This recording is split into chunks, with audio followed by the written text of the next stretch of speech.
Welcome back to the channel. This is June 10th, 2024, the day after Alcaraz achieved his great 5-set win over Sasha Zverev in the French Open final. I want to congratulate both players. It was a great performance, great display of skill and courage, and put on a showcase for our sport. And I also want to spend a few minutes here talking about how if we don't have the respect and understanding of our own sport, we can lose its greatness. So I'm going to address some general comments to the industry and marketing. And yes, while we're at it, we're going to take a little lighthearted contrast with the little dog that's snapping at our heels, that is to say, pickleball, and take a look at comparing and contrasting those two sports. Let's get started.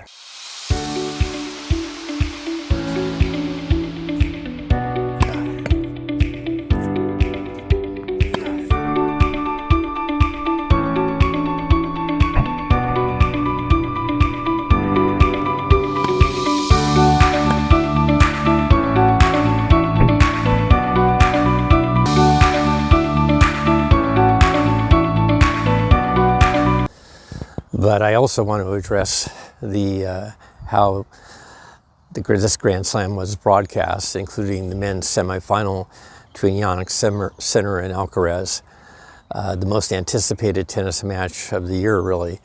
These are the two fastest rising stars in tennis. At the end of the tournament, they were both ranked number 1 and number 2 in the world.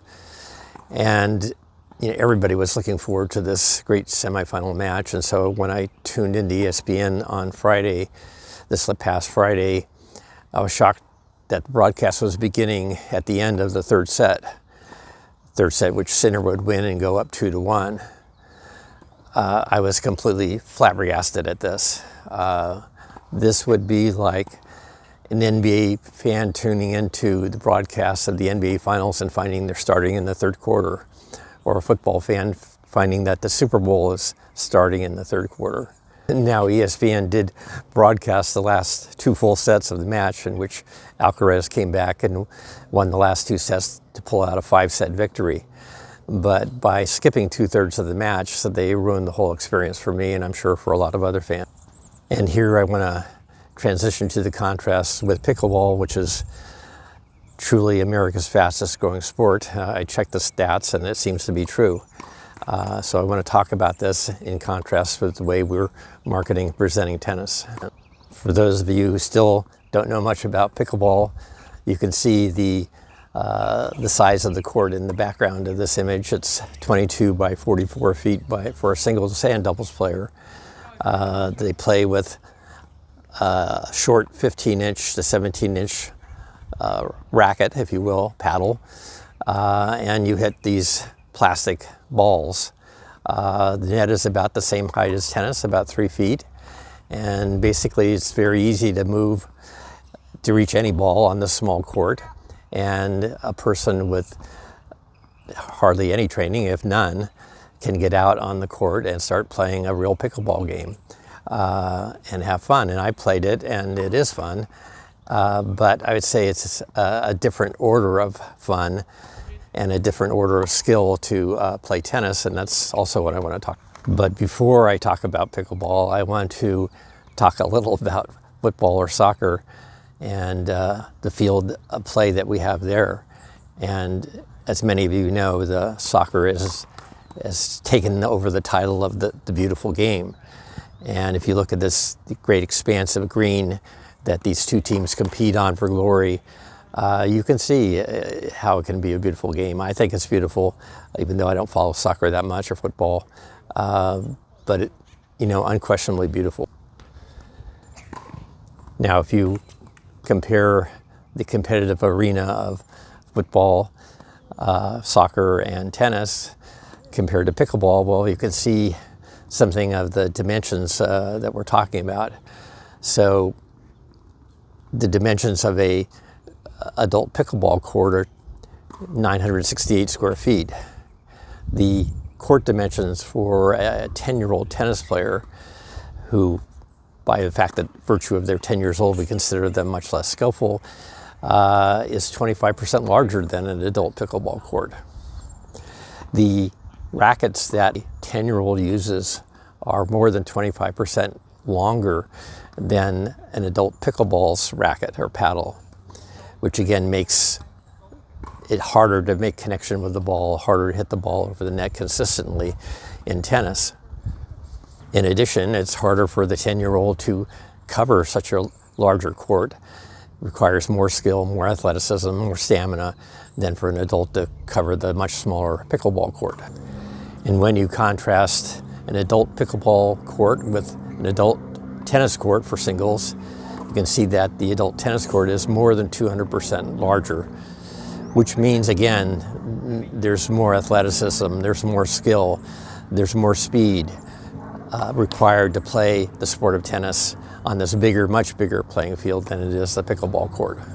And in terms of the sound of these sports, the sound of pickleball versus tennis, well, a lot of housing developments and apartment complexes are suing the associations responsible for putting in these pickleball courts because of the noise pollution. Have you ever heard the 20 or 30 pickleball players going at it with clack, clack, clack on the plastic balls? I find it hard to argue that that isn't some sort of noise pollution. So we don't have that in tennis. You stand outside of a tennis facility 100 feet away, you might hear voices, but you really can hardly hear the tennis balls being struck, and if you do, it's quite a pleasant sound. So returning to my point about the ESPN broadcast, the men's semifinal, and how they cut out 2/3 of the match, I think we have to have the tennis establishment speak up about disrespecting this sport so much and what it leads to. I know that Mary Carrillo and John McEnroe, who are the commentators for this match, they love the sport. They're true sportsmen, and I know they know that kind of presentation is wrong. But others have to speak up. The heads of the tennis federations, the French Federation, the USTA for the United States, have to speak up. And the Grand Slams, people who own it need to be concerned about how these broadcasts are going to take place. TNT apparently has taken over the broadcast rights of the French Open over ESPN, thank God. But there's no guarantee that TNT is going to do a better job until they really have their feet held to the fire a little bit. So we already know that there are many more pickleball courts being built, especially in America, than there are tennis courts.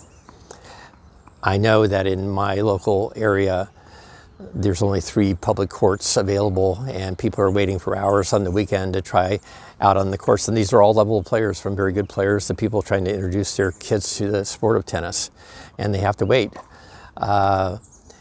And even at this facility, I can look across the field to the high school where there's 6 empty, perfectly good tennis courts that are not available. And this is something that the USTA and other organizations should address. When I grew up, we all played on public courts on high schools and middle schools. And over the last 20 years, I've seen all of these courts be locked up. We're talking about tens of thousands of courts being taken away from public use. And yes, we have a city tennis facility, but it costs $24 even for residents to rent a court for 2 hours. For a non-resident, which a lot of people don't have available in their city, it costs $48 for 2 hours to rent. This is something that people find a burden and can't afford it, really. So this is a huge issue that, in terms of participation and, what I talked about earlier, how the United States hasn't been able to develop a top player and hasn't won a Grand Slam on the men's side for over 20 years. And people say, well, there are liability issues. Well, there's always issues, right? And there are many ways to solve it, from liability waivers that people could sign before they get on the court to group insurance policies bought by the USTA to cover this. So just with little effort and creativity, the problem could be solved, and all these courts could be back open like they were when I was a kid. And we do see that pickleball courts are many more being built, and some are being built where there used to be tennis courts, and again narrowing the choices for tennis players. So in contrast to the sport of pickleball, I would say to the tennis establishment, if we see tennis in its true light as a beautiful game and treat it as such and present it as such, we will see quite a difference in the nature of our sport. So I ask you, which sport requires more athleticism, stamina, speed, courage? I ask you, which sport generates more drama, more inspiration, more beauty? And finally, which sport represents the true nature of sport better? Of course, the answer is tennis. It's a beautiful game. We should treat it and present it as such.